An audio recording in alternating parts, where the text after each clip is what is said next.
금리와 관련해서 일반 분들이 관심을 가질 만한 그런 이제 내용이나 지금 특히 굉장히 오해를 하고 있는 부분에 대해서 한번 말씀을 드려보겠습니다.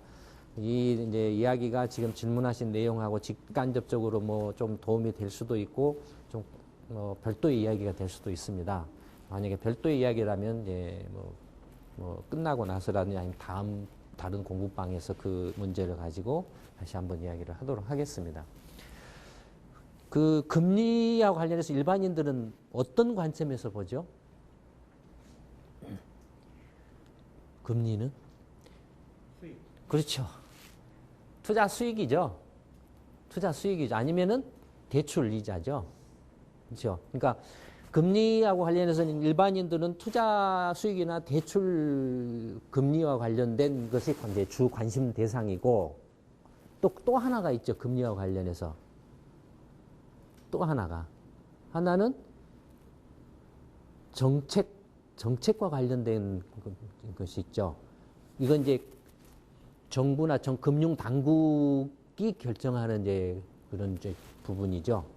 금리 정책이 있죠. 그렇죠.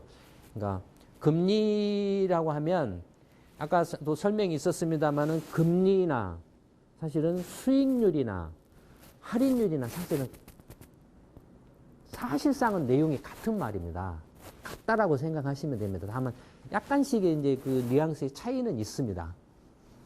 차이는 있는데 그 차이를 한번 설명을 해보고 말씀을 드리겠습니다. 근데 먼저 개인들 차원에서 금리는 투자에 관심을 가지고 있어서 이제 금리가 문제가 되거든요. 그러니까 수익률이, 투자 수익률이, 내가 예금 금리가 됐든지, 투자 이율이 됐든지, 그게 관심이 있거든요. 근데 그 중에 개인들 차원에서 가장 지금 혼란과 오해가 있는 그 주제 중에 하나가 금리가 내려가면 반드시 자산 가격이 올라간다. 특히 부동산 가격이 올라간다.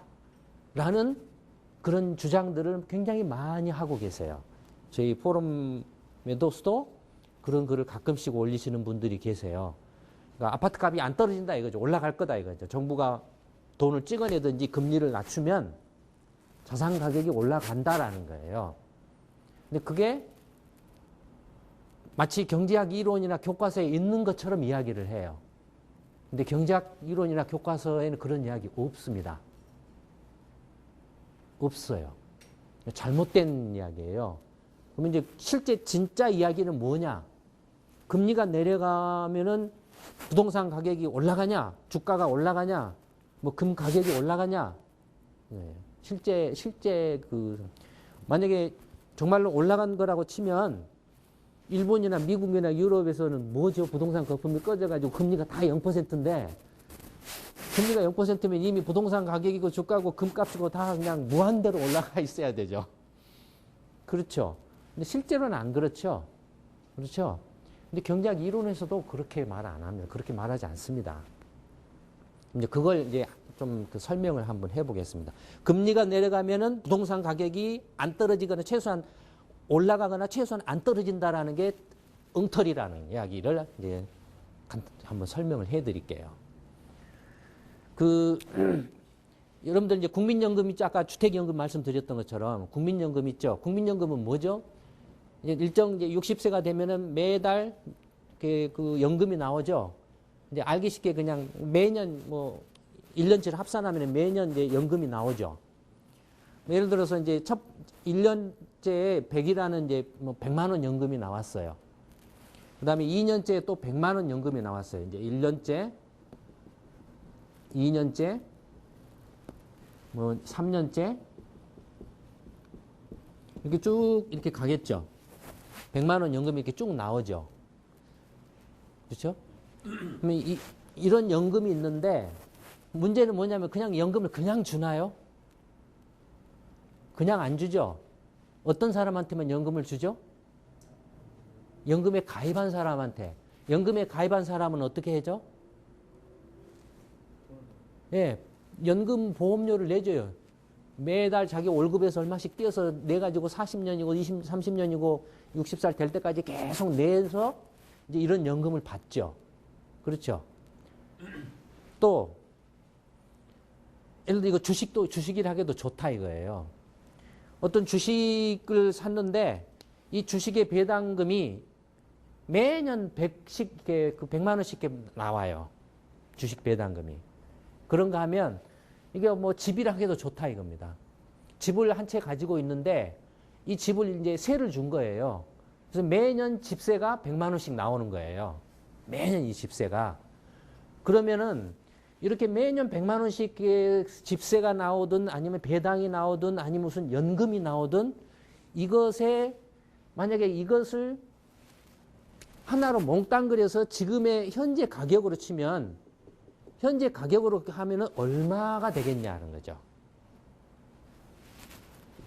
다 합쳐야 될 거 아닙니까? 다 합쳐야 되죠.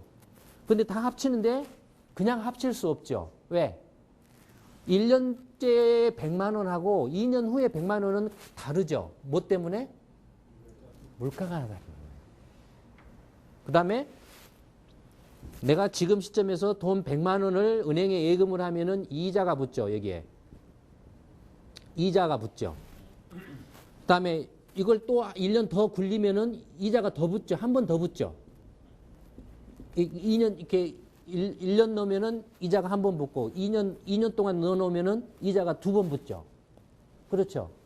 그러니까 1년째 100만 원하고 2년째 100만 원이 다르듯이 거꾸로 1년째 내가 은행에 예금을 한 것하고 2년째 그 예금을 한 것하고는 이자가 다르죠.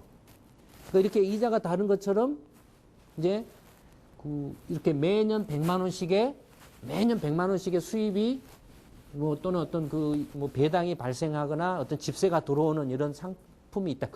투자 상품이 있다. 이 투자 상품의 현재 가치를 어떻게 계산하느냐 하면은 그 계산하는 방법은 이제 뭐 아마 이제 경제학이나 뭐 그런 쪽을 조금만 공부하신 분들은 다 아시지만 그냥 제가 결론만 말씀드릴게요. 시간 때문에. 어떻게 하냐면은 그 이자율이 있죠. 금리. 이자율이 있습니다. 이자율 또는 이제 수익률이라고도 합니다. 수익률. 근데 수익률인데 뭐 이자율이라고 하면 R이고 수익률이라고 그러면은 뭐 이제 뭐 큰 문자로 쓰고 그 다음에 또 하나 더 있어요. 기대 수익률이라는 게 있습니다. 기대 수익률이라는 것은 뭐냐면은 1년째 연금 같으면 확실하게 100만 원씩 들어오죠. 연금 같으면은. 물론 100% 확실하다라고는 할 수는 없어요. 왜냐면 나라가 파탄 나버리면 그리스나 이런 나라처럼 파탄 나버리면 연금 못 주잖아요. 한국도 지금 연금 받을지 못 받을지 장담 못 합니다. 젊은 분들. 장담 못 해요, 지금. 근데 어쨌든 확실하게 그 100만 원씩이 매년 발생한 경우라면은 위험이라는 게 없어요. 근데 배당 같으면은 매년 100만 원씩 내가 약속을 할게 하면은 기대치죠. 약속한 거죠. 확실한 거 아니죠. 그렇죠. 기대치예요.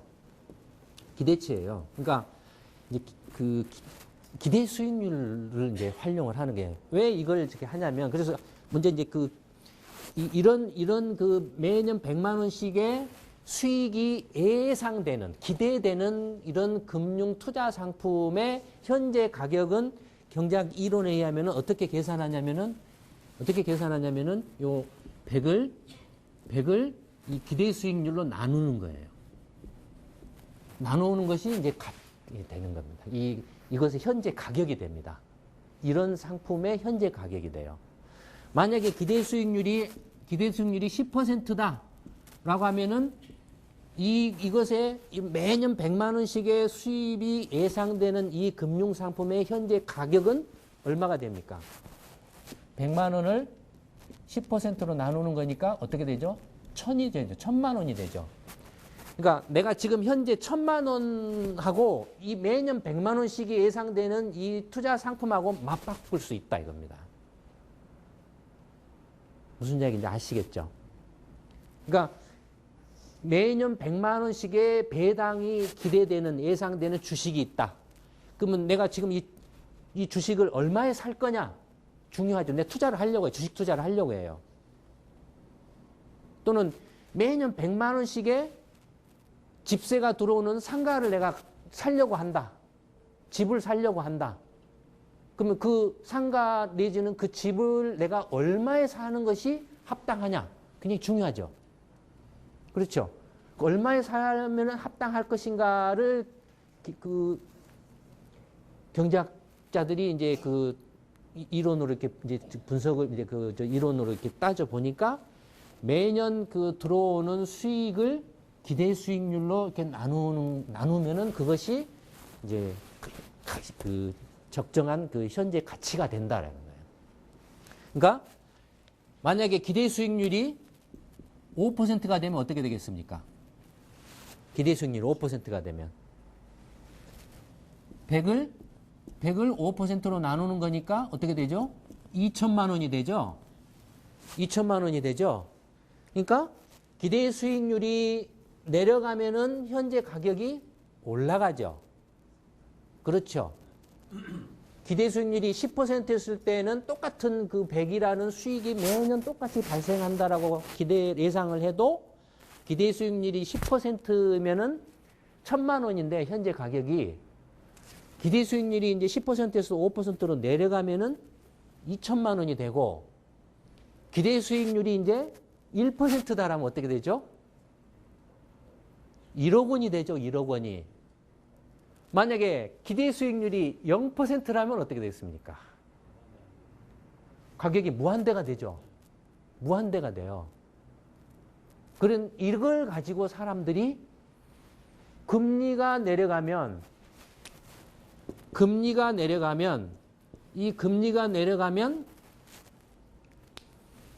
부동산 가격이나 아파트 가격이나 금값이나 주식 가격이 올라간다라고 착각을 하고 있어요. 이것 때문에. 근데 왜 그러면 뭐가 잘못됐느냐 하면은 이 기대 수익률하고 금리하고가 다르다라는 거예요. 이게 같지가 않아요. 어떻게 다른가를 이제 설명을 해 드릴게요. 이게 굉장히 경제학에서 투자론에 경제학에서 가장 어려운 그 분야가 투자론이에요. 가격, 금융, 자본, 투자 자산의 가격을 결정하는 이론인데, 어려운 그 분야 중에 하나가, 지금 그 어려운 그 투자론의 이야기를 지금, 하여튼 우리 그 공부방에 참여하시는 분들을 위해서 제가 하여튼 할 수 있는 범위 내에서 최대한 알기 쉽게 지금 설명해 주려고 하는 겁니다. 경제학자들이 이제 그 연구를 했는데 주식이 됐든 부동산이 됐든 금이 됐든 그런 투자 자산의 가격, 투자 자산은 반드시 뭐 어떤 관계가 있냐면 두 가지예요.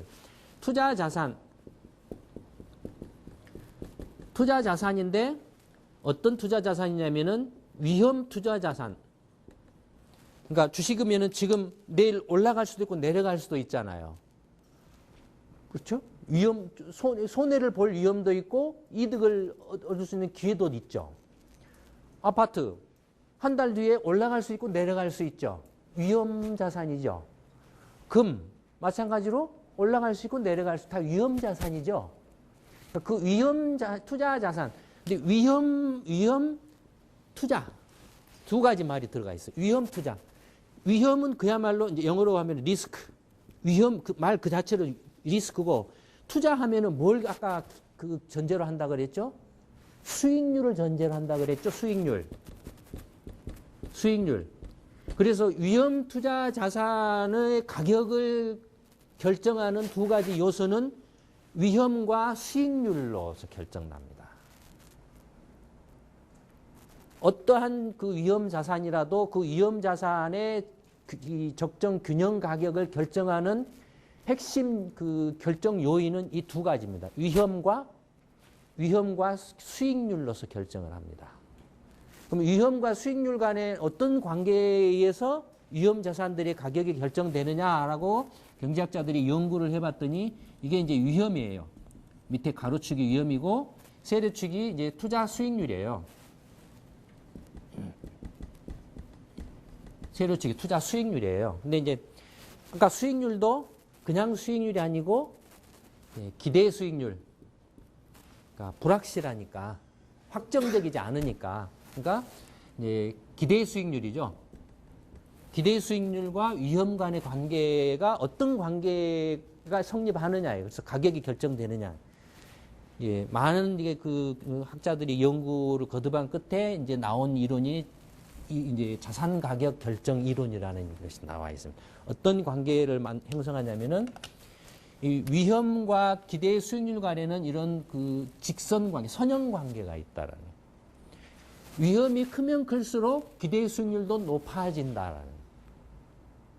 위험이 크면 클수록 기대 수익률이 높아진다. 그러니까 똑같은 100이라는 기대 수익이 예상되는 이런 자산이 있다고 하지만 이 A라는 똑같은 100의 어떤 그 기대 수익이 예상되는 자산의 위험이 상대적으로 얘는 위험이 커요. 그래서 위험이 뭐 한 10 정도 돼요, 얘는. 똑같은 100이라는 이제 B라는 자산이 있는데 얘는 위험이 상대적으로 좀 작아요. 그래서 위험이 5 정도 된다 이거예요. 5 정도 된다 이거예요. 그러면은 그러니까 이게 뭐 나누는 게 아닙니다. 관계를 나타내는 겁니다. 그러면 똑같은 그 기대 수익에 대해서 위험이 큰 이 자산의 가격은 더 상대적으로 낮고 같은 그 기대 수익에 대해서 위험이 작은 자산의 가격은 더 비싸다는 거죠. 비싸다는. 그럼 조금 더 알기 쉽게 이야기를 하면 이제 어떻게 그 설명을 하냐면, 이제 위험이 이쪽으로 가면 갈수록 커지죠. 위험이 반대로 원점으로 돌아오면 올수록 위험이 작아지죠. 원점이 오면 어떻게 되나요? 위험이 없죠. 무위험이죠. 위험이 없는 상품은 어떤 상품이 있습니까? 안전자산. 그건 어떤 상품이 있죠? 대표적으로? 국채가 있죠. 국채. 정부가 파산하지 않는다라고 생각을 하고 국채가 있거나 아니면은 정말로 절대 파산하지 않은 은행의 정기예금이 있죠. 그렇죠. 그런 것들이 이제 무위험 자산이에요. 그러니까 국채 이자율, 은행의 정기예금 이자율, 그런 것들이 무위험 이자율이죠. 그러니까 그것이 곧 금리예요. 금리예요.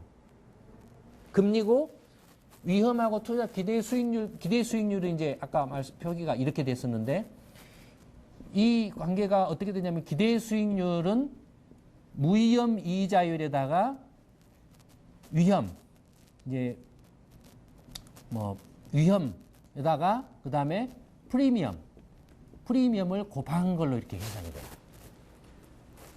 계산이.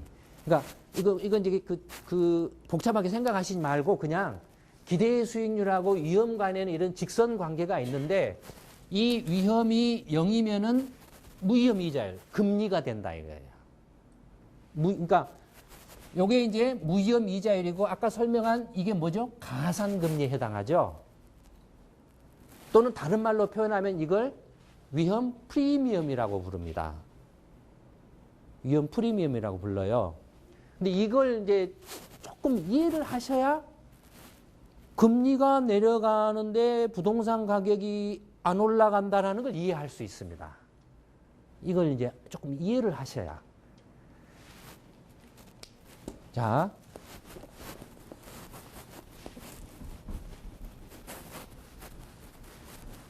금리가 내려가면 아파트 가격이 올라갈 거다.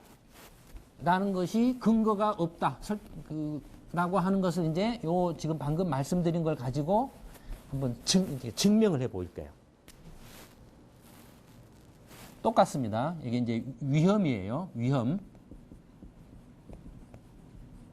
위험 있고 이제 기대 수익률. 세로축은 기대 수익률이고 가로축은 위험입니다. 근데 이제 경제가 정상적인 상황일 때는 예를 들어서 2007년만 해도 한국은행의 그 기준금리가 얼마였죠? 5%를 넘었죠. 기준금리가 이제 R이 그러니까 그 무위험 이자율 금리가 5%를 넘었죠. 이 그 위험 투자 자산의 균형 가격식은 기대 수익률하고의 관계식은 아까 이제 설명해 드린 것처럼 무위험 이자 내지는 금리에다가 위험 프리미엄 위험 곱하기 이제 그 위험 프리미엄을 이제 곱한 거죠. 이런 관계식이에요. 이게 이제 봐보세요. 2008년에 미국에서 이제 일본도 그렇고 미국도 그렇고 유럽도 그렇고 이제 한국도 조만간에 그렇게 될 가능성이 높아지고 있는데 뭐 부동산 투기 거품이 꺼져가지고 경제가 막 이제 뭐 금융기관도 이제 뭐 파산하고 뭐 부도가 나고 막 난리가 난다 이거예요. 그러면 어떻게 하죠? 중앙은행이? 예? 중앙은행이 어떻게 하죠? 기준금리를 계속 낮추죠. 일본은 지금 기준금리가 몇 %죠? 0%죠. 미국도 0%죠. 그렇죠? 그러니까 기준금리가 0%로 그러니까 이게 0%로 내려가는 거예요, 지금. 그러니까 여기 와 있는 거예요. 여기에. 지금 여기 와 있는 거예요, 기준금리가. 여기 와 있는데 대신에 지금 상황은 사람들이 수익률을 더 얻기 위해서 더 막 적극적으로 달라들려고 하나요? 아니면은 야, 경제 안 좋은데 저거 내가 돈 빌려줬다가는 뛸 것 같은데 저거 샀다가는 내가 좀 피해볼 것 같은데 하는 위험을 더 회피하려고 할까요, 지금? 어느 쪽인가요? 예. 일본도 그래서 20년 동안 거품이 딱 꺼지고 나서 사람들이 저거 했더니 완전히 피박 봤어. 내가 다 2번 다시 내가 이렇게 그런 거 그 위험한 짓 하는가 봐라. 미국도 서브프라임 노인다분들 부동산 거품 딱 꺼지고 나니까 가게든 기업이든 위험한 것을 안 하려고 한다 이거예요. 그 다음에 할 형편도 못 된다 이거예요. 또 하려면은 은행이 돈을 빌려줘야 되는데 은행이 대출을 해줘야 되는데 은행이 대출을 안 해줘요. 왜냐하면 가게나 기업이 그런 위험한 투자를 하려고 하는 데 대해서 돈을 대줬다가는 자기가 떼인다 이거예요. 자기가 부실된다 이거예요. 그러니까 안 빌려주려고 해요. 그러면은 어떻게 되겠습니까? 돈을 서로 막 위험을 싫어 피하려고 그래요. 그러면 뭐가 어떻게 되겠습니까? 돈을 빌리려면은 엄청난 제발 빌려주세요. 아, 안 빌려. 아까 그 이야기 했잖아요. 쟤한테 돈 100만 원 이야기 했잖아요. 아, 좀 빌려줘. 김신일 씨 좀 빌려줘요. 윤희정 씨 좀 빌려주세요. 근데 소장님 지금 뭐 연구소 어렵다면서요? 안 됩니다. 신용이 지금 안 됩니다. 여러분 신용이 낮으면 어떻게 되죠? 지금 금리가 가상금리가 올라간다 그랬죠? 똑같아요. 위험을 사람들이 막 그 위험을 기피하려고 하고 하면은 어떻게 되죠? 위험 프리미엄이 굉장히 높아져요. 적어도 내가 빌려주려면 돈 100만 원 빌려주면 이자 얼마 줄 거야? 5%? 안 돼. 10%? 안 돼. 20%? 조금 더 올려. 30%? 그래. 위험 프리미엄이 폭증을 해요. 그러면 위험 프리미엄이 폭증을 하는 기준금리가 0%인데 한국은행의 기준금리가 예를 들어서 0%인데 위험 프리미엄이 폭증했을 때 이 자산 가격 선이 어떤 모양이 되냐면은 이런 모양이 됩니다. 이런 모양이 돼요. 그렇죠? 그러니까 이제 여기서 얘는 아까 그 100이라는 그 기대 수익이 이렇게 예상되는 투자 자산이 있는데 이것의 현재 가치는 이걸로 나눈 거라 그랬죠. 그 기대 수익률로 나눈 거라 그랬죠. 근데 이 기대 수익률은 어떻게 됩니까? 금리, 무위험 이자율, 기준금리 더하기 위험 프리미엄이라 그랬죠. 그렇죠. 자, 이 식에서 경제가 안 좋아지고 위험을 기피해가지고 기준금리가 0%예요. 기준금리가 똑같이 그 100이라는 기대 수익이 예상되는데 기준금리가 0%예요. 0%죠? 근데 위험 프리미엄이 이 경우에는 예를 들어서 이제 뭐 3이었다라고 칩시다. 근데 이 경우에는 위험 프리미엄이 10이 돼 버려요. 무슨 계산하기 좋게 그냥 여기는 이제 뭐 10이라 그러고 그러니까 뭐 한 뭐 50이라고 합시다. 알기 쉽게 계산하기 편하게. 그러면은 죄송합니다. 위험 프리미엄 5고 이때는 기준금리가 5%고 그러면 정상적일 때 기대 수익 100이라는 기대 수익이 매년 예상되는 이런 투자 상품의 현재 가격은 5% 합쳐서 10%니까 얼마가 됩니까? 1,000만 원이 되죠. 1,000만 원이 되죠. 그런데 이제 정상적인 상황이 아니고 굉장히 뭐 거품이 꺼지고 경제가 막 그 혼란에 빠져가지고 사람들이 위험을 엄청나게 기피해서 위험 프리미엄이 50%가 돼요. 근데 중앙은행은 이제 경제를 살리려고 기준금리를 0%로 내렸어요. 내려서 계산해 이제 내렸지만 똑같이 100이라는 기대 수익이 예상되는 이 투자안의 현재 가격은 어떻게 됩니까? 어떻게 되죠? 50%니까 0.5가 되니까 50%니까 0.5니까 0.5를 나누면 200이죠. 어떻습니까? 정상적일 때 1000이었던 가격이 200으로 폭락을 해버렸죠. 무슨 이야기인지 아시겠습니까? 그러니까 중앙은행이 기준금리를 내렸다라고 해서 부동산이나 주식이나 금이나 투자 자산의 가격이 올라간다라는 말이 맞습니까? 틀립니까? 틀리죠? 이해되시죠? 그러니까 이른바 이제 위험 프리미엄이 너무 커져버려가지고 사람들이 이런 위험 투자를 안 하려고 한다 이겁니다. 지금 그래서 아파트 거래가 없잖아요. 투자를 안 하려고 하기 때문에 거래가 없잖아요. 거래가 없으면 어떻게 되죠? 당연히 가격이 내려가죠. 가격이 내려간다는 건 다른 말로 바꾸면은 위험 프리미엄이 엄청나게 높아진다라는 이야기죠.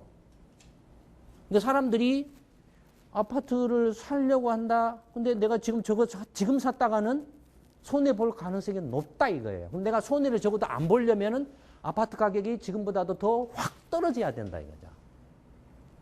확 떨어지면은 내가 그때 한번 생각해 보겠다 이겁니다. 확 떨어진다라는 건 반대로 내가 굉장한 위험 프리미엄을 나한테 달라라는 이야기죠. 이해되시죠?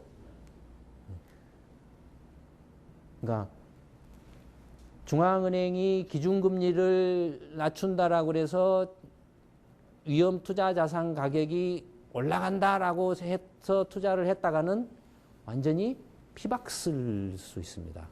그동안에는 사람들이 위험하지 않다고 생각했기 때문에 저거 리스크 팩터가 변동이 별로 없었다라고 생각하는 거예요. 그러니까 이제 경제가 정상적이었을 때는 이렇게 기울기가 완만하죠. 그러니까 기울기가 이제 결국은 위험 프리미엄에 해당하거든요. 이 각도가 해당하거든요. 그렇죠.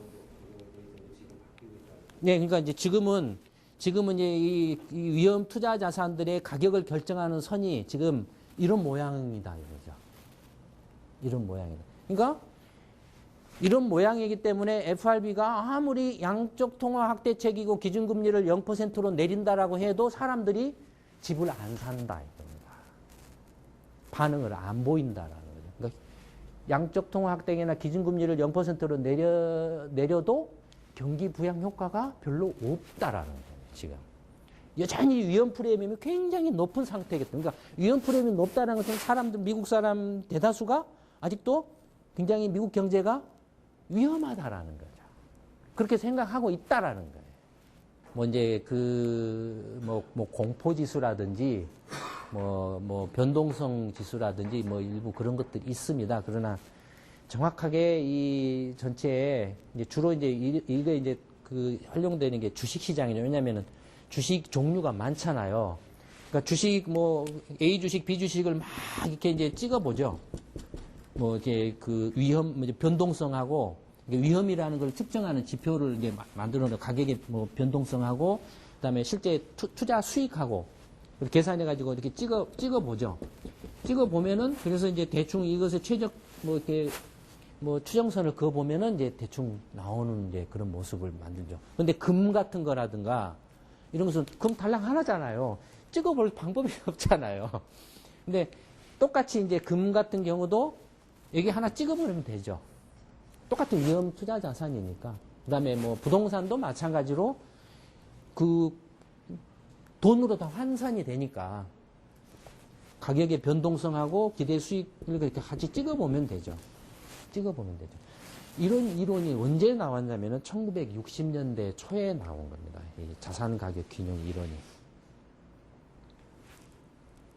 그러니까 그 금리하고 관련해서 그러니까 사실은 이제 그러니까 기대 수익률인데 기대 수익률과 금리하고 관계는 기대 수익률 중에서 위험이 0인 게 금리죠. 사실 같은 거죠. 의미상. 무슨 이야기인지 아시겠죠?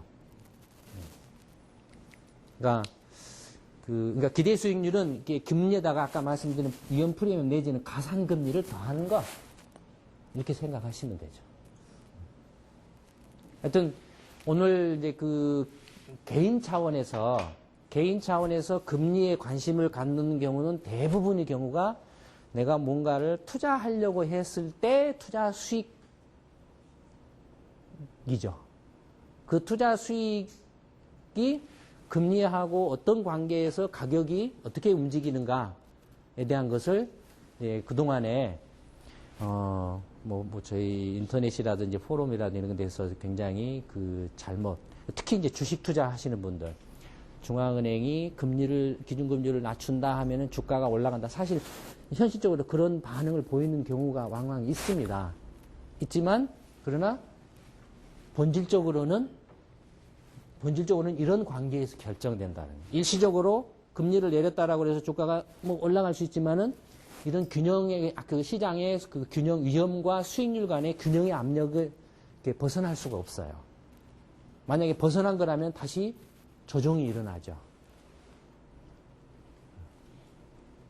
하여튼, 금리와 관련해서는 이제 일반 개인들 차원에서 굉장히 관심사항인 투자, 측면에서 설명을 해드렸고, 부수적으로 약간 이제 정책이라는 차원에서 정책금리라는 차원에서 중앙은행의 금리 정책이나 이제 양적 확대 정책이 실제 경기 부양 효과가 있느냐 없느냐도 부분적으로 설명이 됐죠. 이걸로써 보세요. 그러니까 왜 우리가 배워야 합니까? 모르면 어떻게 되죠? 엉망진창이 됩니다. 결과적으로는 내가 사기를 치려고 한 건 아니지만 내가 몰랐다라는 걸로 사기를 친 거나 마찬가지가 되죠. 아니면 내가 몰랐다라는 걸로 내가 당하게 되죠. 국가를 경영하는데 흔히 요새 선거철이랍니까? 대통령이나 장관이나 국회의원은 구체적인 정책이나 이런 내용을 몰라도 돼 라는 말들을 마구잡이로 쓰고 있죠. 근데 그런 국가의 최고 결정권자가 무식하면 어떻게 되죠? 결과적으로 국민들을 속이거나 사기치거나 혼란에 빠뜨리죠. 나라 경제를 엉망으로 만들죠. 그래서 지금까지 민주화 이후에 20년 동안 한국 지금 국민들 삶이 힘들어지고 경제가 계속 갈수록 어려워진 이유가 거기에 있죠. 그래서 저래서 계속 우리가 무지하고 무식하다는 이야기를 그래서 공부방 해야 된다라는 거예요. 알아야 된다라는 거예요. 특히 21세기는 지식 정보화 시대인데 한국의 경우에는 사람밖에 없는 나라가 먹고 살려면 어떻게 해야 됩니까? 지식으로 경쟁력을 갖춰야 되죠. 근데 지금 어떻습니까? 그냥 무식으로 찌들었지 정치권이고 뭐고 그냥 무지함으로 거기다가 도덕성도 없죠. 뭐 무슨 애인인가 뭐한테 문자 보냈다면서요? 그런데도 그냥 해버려요, 그냥. 그러니까 또 부모들이 고생하면서 자식들을 대학에 보내고 가르치려고 하는 이유가 뭡니까? 바로 이런 것들 때문에 그렇죠. 이런 것들 때문에. 만약에 중앙은행이 기준금리를 내리면은 주가나 집값이 올라간다라고 그래서 그걸 믿고 막 몰아가가지고 주가나 집값이 막 행정부대로 치솟게 되면은 어떻게 되죠? 반드시 시장에 보이지 않는 손에 의해서 그 조정 압력을 받습니다. 조정 압력을 받으면 어떻게 되죠, 이제? 폭락하죠. 그러니까 그걸 뭐라 그러죠? 거품이 꺼진다라고 그러죠. 그렇죠? 알면은 그런 행동을 안 하죠. 그러니까 중요한 건 뭐냐면은 이 위험 프리미엄과 금리 간의 관계가 사실은 이 자체적으로 독자적으로 결정된 게 아니라 경제의 펀더멘털 상황에 의해서 결정되죠. 지금 현재 경제 상황이 금융위기가 발생한 이후로 아직 혼란에서 벗어나지 못하고 있다라는 그 인식에 의해서 위험 프리미엄이 여전히 높다라고 추론하고 있는 거죠. 그렇죠? 그러니까 실물 경제 상황이 근본적으로 깔려 있습니다. 이 이야기에는. 실물 경제에 대한 전제가 깔려 있는 겁니다. 그래서 오늘 이제 금리란 무엇인가와 관련해서 경제학에서 가장 어려운 그 이론 분야 중에 하나를 일반 그 경제학 이론을 이렇게 쉽게 접해보지 못하신 분들을 상대로 설명을 해드렸는데 어떻게 조금 이해가 되셨습니까? 네. 네, 그러면 다행입니다. 오늘 금리란 무엇인가와 관련해서 제가 그동안에 말씀드리고 싶었던 그 오해, 잘못된 이해 이런 부분들을 지적하면서 그래서 이제 좀 더 많은 분들이 공부방에 오셔서 같이 올바른 정보를 공유하고 정말 제대로 된 어떤 경제를 만들고 그 바탕에서 국민들이 이제 국민들의 그 삶을 이런 제대로 된 올바른 정보나 어떤 지식을 가지고 국민들의 스스로가 그 자기 삶을 이렇게 추스려 갈 수 있도록 좀 같이 해보자라는 이제 그런 거죠. 하여튼 오늘 분당 공부방은 이걸로 마치도록 하겠습니다. 예, 고맙습니다. 고맙습니다.